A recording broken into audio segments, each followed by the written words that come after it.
Class 9th में good morning all the students. आज हम लेंगे 2.4 में यानी 2.4 में, और क्वेश्चन हम कंप्लीट कर चुके थे। क्वेश्चन देखो, इसके हमने 5वें का पहला क्वेश्चन कंप्लीट कर चुके थे। अब लेंगे 5वें का दूसरा प्रश्न, और इसमें भी एक गुणनखंड ज्ञात कीजिए। इसमें भी आपको दे रखा है गुणनखंड ज्ञात कीजिए। इन बहुपदों के गुणनखंड आपको ज्ञात करने हैं, और इसमें भी ये तरीका आती है व्यंजक में। 5वें का दूसरा है x³ minus 3x² minus 9x minus 5। इसके भी आपको क्या याद करने, गुणनखंड ज्ञात करने। तो सबसे पहले तो हम इस व्यंजक का मान 0 प्राप्त करेंगे। इस व्यंजक का मान 0 प्राप्त करेंगे तो इसमें x का मान 1 रखेंगे, या फिर -1 रखेंगे, या +2 -2 +3 -3। इस प्रकार से हम इसमें मान रखते हुए चलेंगे, और जिसके द्वारा मान इसमें 0 आ जाएगा वही हमारा आंसर होगा। तो हम यहाँ पे इसमें x का मान रखते हैं 1। x बराबर 1 रखने पर तो x³ है 1 का क्यूब -3 1 का स्क्वायर -9 1 -5। तो 1 का क्यूब हमेशा कितना होता है 1, 3 और 1 का स्क्वायर 1, 1 को 3 से गुणा करेंगे तो 3, 9 एकम 9 -5। तो इनको जोड़ दो सारे माइनस के, तो 1 माइनस 12 और 3 और 3 12, 12 और 5 17। 17 में से 1 गए तो क्या आ गया -16, और -16 मान 0 के बराबर नहीं है। ये मान 0 के बराबर नहीं है, इसलिए इसका मान 0 नहीं आया। आता है हम यहाँ पर अब x का मान -1 रख के देखेंगे। x बराबर -1 रखने पर -1 रखने पर x का मान -1 रखेंगे तो -1 का क्यूब -3 1 का स्क्वायर -9 -1 और -5। तो -1 का क्यूब हमेशा कितना होगा -1 ही होगा। तो -1 और -3 और इस -1 का स्क्वायर 1 प्लस का 1, और माइनस माइनस को गुणा करेंगे तो प्लस, माइनस माइनस प्लस 9 एकम 9 -5। अगली स्टेप -1 3 एकम 3 प्लस 9 और -5। अब माइनस की संख्याओं को आप जोड़ दो, माइनस की संख्याओं को हम जोड़ देते तो -1 और -3 माइनस के 4, -4 में -5 को और जोड़ेंगे तो -9, और ये आ गया प्लस के 9, और 9 में से 9 को घटाएंगे तो कितना आ जाएगा हमारे पास 0 आ जाएगा। 9 में से 9 को घटाएंगे तो कितना आएगा 0। तो देखो इस बहुपद का मान कितना प्राप्त हो गया 0। किसके द्वारा आया x के बराबर -1 रखने पर। तो x बराबर -1, इस -1 का इधर पक्षांत में कर दो तो x + 1 यानी x + 1 दिए गए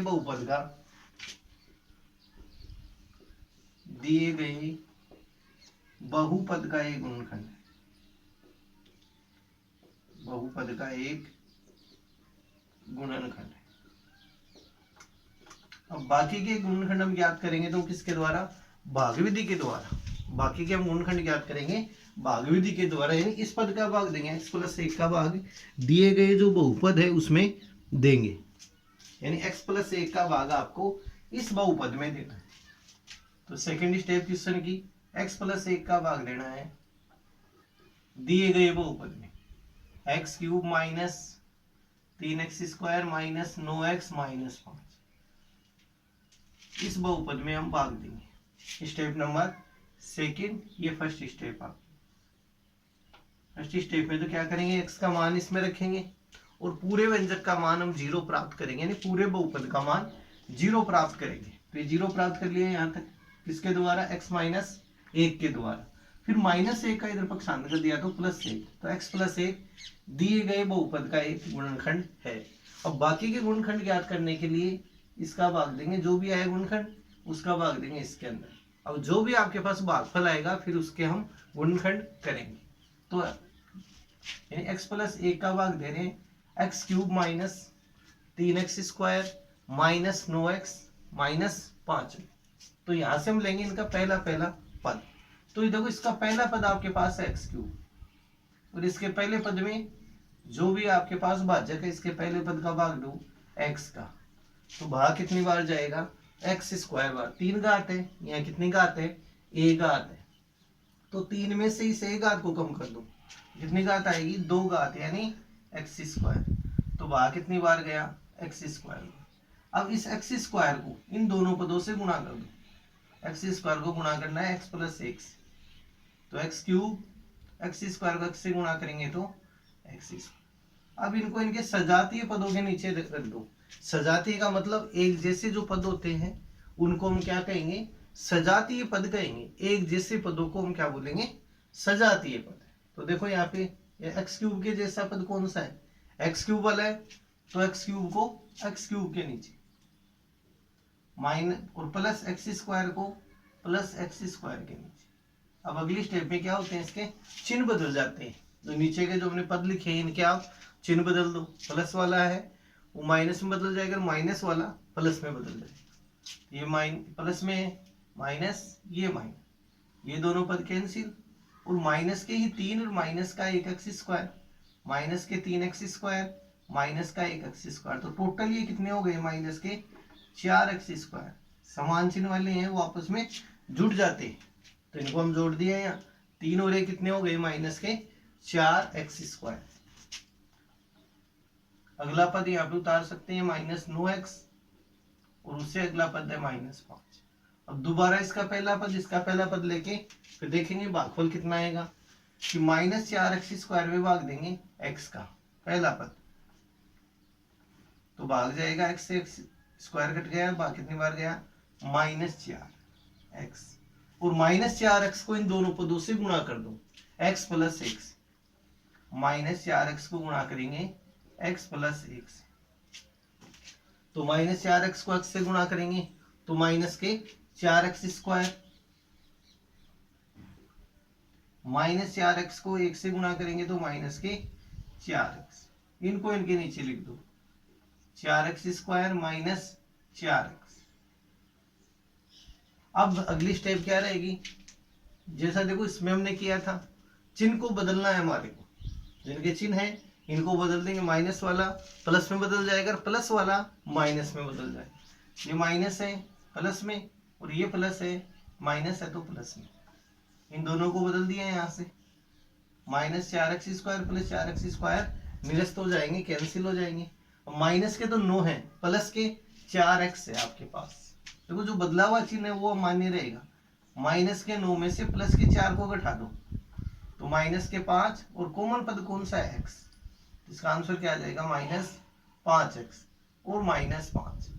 अब दोबारा इसका पहला पद लो, इसके पहले पद में भाग दो, तो -5x का भाग देंगे x का, x में x का भाग देंगे -5x में, तो देखो देखिए भाग कितनी बार जाएगा x से x कैंसिल हो गया और आपके पास क्या आ गया -5, तो इसको लिखेंगे भागफल के स्थान पे -5। -5 को इन दोनों पदों से गुणा कर दो, -5 को x + 1 से गुणा करेंगे तो माइनस के 5x और 5 एकम 5 माइनस के 5। अब नेक्स्ट यहाँ से इन पदों को लिखेंगे सजातीय पदों का ध्यान रखते हुए, -5x को -5x के नीचे और -5 को -5 के नीचे, इस संख्या को संख्या के नीचे और x वाले जो पद है उनको x वाले पदों के नीचे। अगली स्टेप में इसके चिन्ह बदल देंगे, तो चिन्ह बदलो, माइनस है प्लस में बदलेगा, माइनस है तो ये भी प्लस में, ये दोनों एक दूसरे को निरस्त कर देंगे, शेषफल क्या आ गया 0। तो देखो इस प्रकार के जो क्वेश्चन होते हैं उनमें हमेशा शेषफल कितना आता है 0 आता है। अब इसके आपको और यानी कि गुणनखंड करने पड़ेंगे, तो यहाँ निकालेंगे अन्य गुणनखंड, अन्य गुणनखंड जो क्वेश्चन नंबर 4 था इसका उसकी तरह कि पहले पद को तीसरे पद से गुणा करेंगे, यानी x² - 4x और -5, तो माइनस के 5x² हो गए। इसके आपको 2 टुकड़े इस प्रकार से करने हैं, इसके 2 गुणनखंड करने हैं, जिनको जोड़ने पर या घटाने पर तो आए -4 और जिनको गुणा करने पर आए -5, तो 5 के 2 टुकड़े क्या होंगे -5x और +x, प्लस का 1x। तो ये हम यहाँ टुकड़े काम में लेंगे कि माइनस के 5x और प्लस का 1x। तो इसकी जगह ये दो इसके गुणनखंड काम में ले लेंगे, -5x और प्लस 1x। अगला पद आ गया -5 और इसका पहला पद आ गया x²। दो दो के जोड़े बना लेते हैं। तो अब इन दोनों में से आप कॉमन ले लो तो x आ जाएगा। x² में x का भाग देंगे तो x, 5x में x का भाग दिया तो 5, प्लस इन दोनों में कॉमन कुछ नहीं है। कॉमन कुछ नहीं है तो कितना लेते हैं हम कॉमन? 1। ये 1 यहाँ से कॉमन आ गया तो x -5। दोबारा से कॉमन लें, x -5 और x + 1। और देखो अब इसके पूरे के जो गुणनखंड है वो क्या बने, यानी x³ -3x² -9x -5 के गुणनखंड क्या बने। पहला गुणनखंड क्या आया था आपके पास? x + 1। दूसरा गुणनखंड भी x + 1 और तीसरा गुणनखंड क्या आ गया? x -5। तो ये इसके आपके पास आंसर आ जाएंगे। लेकिन ये जो भाग वाली प्रोसेस है ये आपको कब आएगी? जब आप इसको एक बार और आप कॉपी में हल करोगे, यानी इनको बार बार आप प्रैक्टिस करोगे तब जाकर आपको ये आएंगे। तो इसलिए इनके आप प्रैक्टिस कंटिन्यू करो। अब देखो नेक्स्ट क्वेश्चन, 5वें का तीसरा क्वेश्चन हम लेते हैं, वो भी इसी तरीके का है। 5वें का तीसरा क्वेश्चन, और तीसरा क्वेश्चन है x³ + 13x²।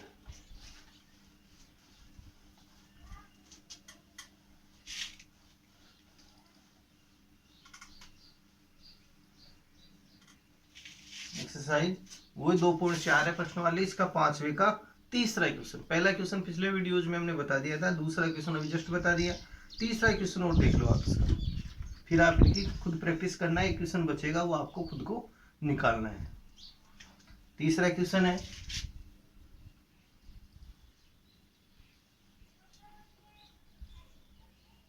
पांचवे का तीसरा, x³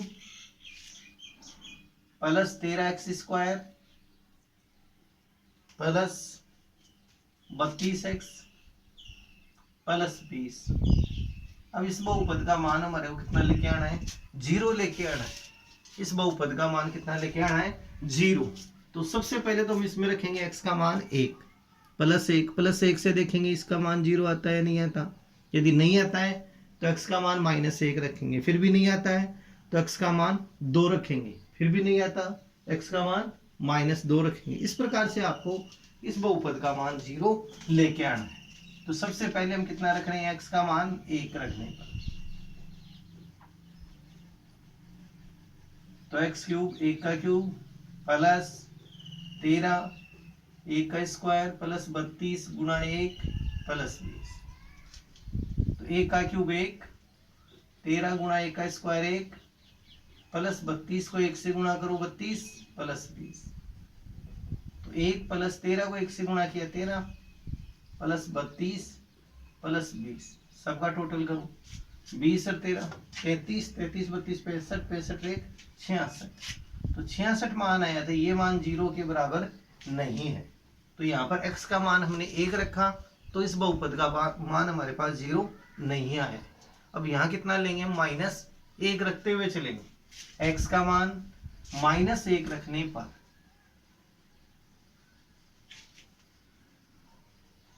कि x का मान -1 रखने पर जो ये मान है इसको हम दिखा सकते हैं कि इसका मान 0 नहीं आया है, या फिर इसको आप रफ कॉपी में सॉल्यूशन कर सकते हो और जिसका मान 0 आए उसी को यहाँ आप दिखा सकते हो। तो x का मान -1 रखने पर तो -1³ + 13 × -1 स्क्वायर + 32 × -1 + 20। अब -1 का क्यूब हमेशा क्या होगा? -1 ही होगा, और -1 का स्क्वायर + 1। 32 को -1 से गुणा करेंगे तो -32 + 20। एक स्टेप और देखो, -1, 13 को 1 से गुणा करेंगे 13 -32 + 20। 32 और 1 कितने हो गए? -33। और और 20 और 13 भी कितने हो गए प्लस के 33। प्लस वाली संख्याओं को आपको अलग से जोड़ना है और माइनस वाली संख्याओं को आपको अलग से जोड़ना है। तो 20 और 13 33, 32 और 1 33। 33 में से 33 को घटा दो, कितना आ जाएगा 0। तो इस बहुपद का मान कितना आ गया हमारे पास 0 आ गया। और ये कब आया, जब हमने x का मान -1 रखा। इस 1 का इधर पक्षांतर कर दो तो अगली स्टेप क्या बन जाएगी, x प्लस में 1 आ जाएगा, ये माइनस का है +1। फिर आगे क्या लिखेंगे, दिए गए बहुपद का एक गुणनखंड है। x + 1 दिए गए बहुपद का, दिए गए बहुपद का एक गुणनखंड है, एक गुणनखंड है। अब नेक्स्ट स्टेप में आपको क्या करना है, x + 1 का भाग देना है इस बहुपद में, सेकंड स्टेप के साथ। यानी x + 1 का भाग देंगे किसमें, x³ + 13x² + 32x + 20 में भाग देंगे। तो पहले पद में पहले पद का भाग देना, ये प्रोसेस आपको अपनाते हुए चलनी है। तो x³ में भाग देंगे x का पहला पद और पहला पद, तो x³ है इसका, इसमें भाग देंगे x का, तो भाग कितनी बार जाएगा x² बार। 3 घात है, यहाँ कितनी घात है 1 घात है, तो 3 घात में से 1 घात को कम करेंगे तो कितनी घात बचेगी 2 घात हमारे पास। तो x², तो x² को यहाँ लिख देते हैं भागफल के स्थान। अब देखो इस x² को इन दोनों पदों से गुणा करो, x + x, x² को x से गुणा करेंगे तो x³, x² को 1 से गुणा करेंगे तो x²। और इनको इनके सजातीय पदों के नीचे आपको लिखना है। सजातीय का मतलब एक जैसे जो पद होते हैं उन पदों को हम क्या कहते हैं, सजातीय पद कहते हैं। तो x³ को हम कहाँ लिखेंगे, x³ वाले पद के नीचे। तो x³ को x³ के नीचे, x² को x² वाले पद के नीचे। और अगली स्टेप कौन सी आती है, इनके चिन्ह बदल दो आप, चिन्हों को हम चेंज करें। प्लस है, प्लस किस में बदलेगा माइनस में, ये प्लस है तो माइनस में, ये दोनों पद कैंसिल। अब 13x² तो ये, और यहाँ पर कितना मानेंगे 1, तो 13 में से इस 1 को आप घटा दो, 13 में से 1 को घटाएंगे तो कितना आएगा 12x²। प्लस के ज्यादा है और माइनस के कम है, तो प्लस के 12x²। अगला पद प्लस के 32x और उससे अगला पद है प्लस के 20, प्लस के 20। अब दोबारा देखो इसके अंदर x का भाग देंगे 12x², 12x² में भाग देना है x का, तो भाग कितनी बार जाएगा 12x बार। ये प्लस का है या माइनस का ये देखना है आप, तो प्लस के 12x, तो प्लस के 12x। अब प्लस के 12x को इन दोनों पदों से गुणा करो, तो 12x को x से गुणा करेंगे 12x², 12x को 1 से गुणा करेंगे प्लस के 12x। अब इनको सजातीय पदों के नीचे लिखेंगे, 12x² को लिखा जाएगा 12x² के नीचे, और प्लस के 12x को 32x के नीचे। अगली स्टेप में क्या करेंगे, इसके चिन्हों को हम बदल देंगे, इसके चिन्ह हैं वो बदल दो आप, चिन्ह बदलेंगे। तो ये प्लस में है तो माइनस में, ये भी प्लस में है माइनस में, ये दोनों ही देखो ये पद यहाँ से कैंसिल हो गया, प्लस के 12x² और माइनस के 12x²। नेक्स्ट 32x में से प्लस के 12x को कम करेंगे, तो प्लस के 32 में से 12 को घटाएंगे तो क्या आ जाएगा प्लस के 20x। प्लस के 32 है, इसमें से प्लस के 12 को कम करेंगे तो आपके पास कितना आ जाएगा 20, और x का पद यहाँ कॉमन है तो 20x। अगला पद नीचे उतारेंगे प्लस 20। अब दोबारा इसका भाग देंगे, प्लस 20x में x का भाग देंगे, प्लस 20x में भाग देंगे x, तो भाग कितनी बार जाएगा प्लस 20। तो प्लस लगा के 20 को लिख देंगे, और 20 को इन दोनों पदों से गुणा करेंगे, x + 1 को 20 से, तो 20x और प्लस 20। इनको इनके सजातीय पदों के नीचे हम लिखेंगे, x वाला पद एक्स वाले पद के नीचे और संख्या के नीचे प्लस 20x प्लस 20। अगली स्टेप में चिन्हों को हम बदल देंगे तो ये दोनों ही पद निरस्त हो गए, शेषफल कितना आएगा 0। तो इस प्रकार के जो क्वेश्चन होंगे उसमें शेषफल हमेशा कितना रहेगा 0। अब आगे इसके और हम गुणनखंड करेंगे x square plus 12x plus 20,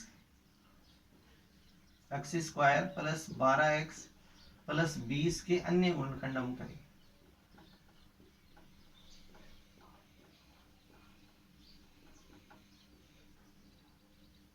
अब इसके गुणनखंड करें तो इन दोनों को गुणा करेंगे, तो 20 को एक्स स्क्वायर से गुणा करो, 20 एक्स स्क्वायर, और 20 के दो टुकड़े इस प्रकार के करेंगे जिनको जोड़ने या घटाने पर क्या आएगा मध्य पद यानी 12x। तो 20 एक्स स्क्वायर तो ये आ गई गुणा करने पर, 20 के दो गुणनखंड करें जिनको जोड़ने पर कितना आए 12x। तो ऐसे टुकड़े क्या होंगे इसके 10 और 2 10x और प्लस 2x। 10 को 2 से गुणा करो 20 एक्स स्क्वायर हो जाएगा, 10 में 2 को जोड़ेंगे तो 12x। तो इसके दो टुकड़े आप यहाँ रख सकते हो, यानी एक्स स्क्वायर प्लस के 10x प्लस 2x प्लस 20। इन दो के जोड़े बना लो इसमें, और इन दोनों में अब आप कॉमन लो, इन दोनों में कॉमन क्या आ जाएगा एक्स स्क्वायर और x में कॉमन x। अब एक्स स्क्वायर में x का भाग देंगे तो x प्लस 10x को x से भाग देंगे तो 10। दोबारा इनमें कॉमन आया 2 और 2 का भाग देंगे 2x में तो x, और 2 का भाग 20 में देंगे तो 10। दोबारा से हम कॉमन लेंगे तो दोनों देखो यहाँ ब्रैकेट सेम है, दोनों जो कोष्टक है वो बराबर आए हैं, तो x प्लस 10 इसमें दोबारा कॉमन, और यहाँ से क्या बच गया x प्लस 2। तो इसके जो गुणनखंड बने वो क्या बने x cube plus 13x square plus 32x plus 20 बराबर पहला गुणनखंड था x प्लस 1, दूसरा गुणनखंड x प्लस 2, क्रम से इनको सेट कर सकते हैं, और x प्लस 10। ये इसके हमारे पास आंसर आ जाएंगे। तो इस प्रकार से आपको इसका चौथा क्वेश्चन भी करके देखना है। अब आप देखिए इसकी सर्व समीकरण जो अगला है 2.5 में स्टार्ट करेंगे, लेकिन उससे पहले आपको सर्व समीकरणों को याद करना पड़ेगा। तो वो सर्व समीकरण आप देख सकते हो, लिख सकते हो। तो वो सर्व समीकरण देखिए 2.5 से पहले की, और इन क्वेश्चन की इस क्वेश्चन की आपको प्रैक्टिस कंटिन्यू करनी है। सर्व समीकरण देखो 2.5 से पहले।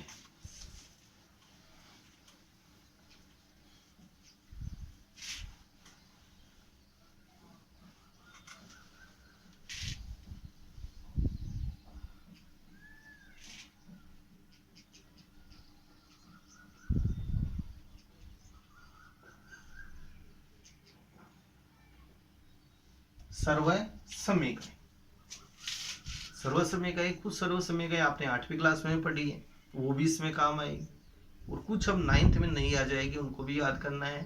अगले साल के लिए भी आपके लिए सही रहेगी और 9th में भी चलेगी। तो पहले सर्व समीकरण है a plus b whole square, ये आपने पढ़ी है पिछली साल। दूसरी भी आपने पढ़ी है a minus B whole square. तीसरी भी आपने पढ़ी है a square minus b square. और चौथी सर्व समीकरण है, ये भी आपने पढ़ी है x प्लस ए एक्स प्लस बी। ये 4 सर्व समीकरण हैं जो आपने पिछले साल पढ़ी है। पहले इनके बारे में हम देखते हैं। तो पहला a plus b whole square, तो इसका विस्तृत रूप क्या होगा a square plus 2ab plus B square, ये इसका विस्तृत रूप हो जाएगा। और इसी सर्व समीकरण का शॉर्ट रूप क्या होगा दोबारा a plus b whole square, यानी सर्व समीकरण वो दोनों रूपों में चलती है, विस्तृत भी होती है और शॉर्ट भी होती है। फिर a minus B whole square, तो a स्क्वायर बस यहाँ चिन्ह बदलेगा minus 2ab plus B square. और इसमें दो ही पद है और दोनों पद क्या है पूर्ण वर्ग है, और बीच में इनमें अंतर का चिन्ह, अंतर यानी माइनस का चिन्ह, a square minus b square. तो इसकी एक बार तो जोड़ देंगे इनको a प्लस बी वर्गमूल लेके, और एक बार घटा देंगे। एक बार इनको जोड़ना है, एक बार घटाना। और x प्लस से x प्लस बी बनेगा X square plus a plus B into X plus A. ये सर्व समीकरण बनेगी। तो ये 4 सर्व समीकरण आपके 8 क्लास तक थी। अब 9th में आप एंटर कर चुके हो तो आपकी अगली सर्वसमीका आएगी 5वीं, a plus b whole cube, और छठी है a minus B whole cube. देखो इन दोनों को एक अंतर के द्वारा याद रखना है। इसका बनेगा a cube plus B cube plus 3ab और a प्लस बी, और इसकी एक स्टेप को हम और बढ़ा दें तो इसका विस्तृत रूप ये बन जाएगा a cube plus B cube plus 3ab को a से गुणा कर दो तो 3a स्क्वायर b बन जाएगा। a और a गुणा होके क्या बनेगा a स्क्वायर, फिर b। इसी प्रकार से 3ab को b से गुणा कर दो तो 3ab स्क्वायर। ये भी सर्वसमीका काम में लेंगे, ये भी हम ले सकते हैं, इसमें दोनों का प्रयोग हो सकता है। सर्वसमीका number 6, a minus B whole cube, तो a cube minus B cube. देखो इसमें सेम ही चल रहा है, वैसे यहाँ चिन्ह का है, चिन्ह आपको कौन सा लेना है, minus, minus 3ab bracket a plus b की जगह क्या आएगा a माइनस बी। अब इसको भी इनकी तरह गुणा कर दो तो a cube minus B cube minus 3a square b। अब यहाँ चिन्ह बदल जाएगा, ये माइनस है तो ये माइनस से गुणा होके क्या बनेगा प्लस, प्लस 3ab स्क्वायर। सर्वसमीका नंबर 7वीं, a cube plus B cube. तो इसमें पहला कोष्टक तो बनेगा a प्लस बी और दूसरा बनेगा a square plus A B plus B square, a square plus A B plus B square. 8वें नंबर पे बनेगी a cube minus B cube बराबर पहला कोष्टक माइनस में a माइनस बी, और फिर यहाँ पर देखो यहाँ प्लस है तो इसमें क्या आएगा माइनस, केवल इन पद के पहले a square minus a B plus B square. तो इन सर्वसमीकाओं को याद करो तो इनको एक अंतर के द्वारा याद रखना, इन दोनों के अंतर के द्वारा याद करना, दोनों इन दोनों को अंतर के द्वारा याद करना। 9वीं सर्वसमीकाएं हैं a plus b plus c whole square बराबर a square plus B square plus c square plus 2ab plus 2bc plus 2ac। ये सर्वसमीकाएं बनेगी 9वें नंबर। अब 2 सर्वसमीकाएं और है, अब तो मैं यहाँ से इनको मिटा रहा हूँ, इनको आपको नोट करते जाना है नोटबुक में, फेयर में भी, और इनकी प्रैक्टिस याद करना है आपको। 10वीं और 11वीं, 10वीं सर्वसमीका थोड़ी बड़ी है, तो 10वीं है a cube plus B cube plus c cube minus 3abc। यदि कोई पद इस रूप में है, कोई बहुपद, तो देखो इसका विस्तृत रूप क्या होगा ये हमारे को देखो। तो पहला बनेगा a plus b plus c और दूसरा बनेगा a square plus B square plus c square minus a b minus b c और माइनस ए सी। इसमें और इस सर्वसमीका में फर्क है, सारे किसमें है क्यूब में, सारे ही क्यूब में है पद। तो ये सर्वसमीका बन जाएगी हमारे पास 10वीं। और 11वीं सर्वसमीका देखो जो लास्ट है 11वीं की, यदि आपके पास a प्लस बी प्लस सी इन पदों का मान कितना हो 0 हो, इनका योगफल हम करें a का b का और c का, तो आपके पास कितना हो 0 हो। तो 0 हो तो a cube plus B cube plus c cube, इसका मान किसके बराबर होगा 3abc के बराबर होगा, इसका मान 3abc के बराबर होगा। तो इस प्रकार की सर्वसमीका कब आती है, किसी संख्या का क्यूब करना है हमारे को, कि बिना क्यूब किए उसका आंसर प्राप्त करना है, और क्वेश्चन में लिखा हुआ आपको मिलेगा कि बिना घनफल किए भी इसका आंसर प्राप्त कीजिए। तो इसका सीधा सूत्र क्या बनेगा 3 गुणा abc, 3 को abc के पदों से गुणा कर दें।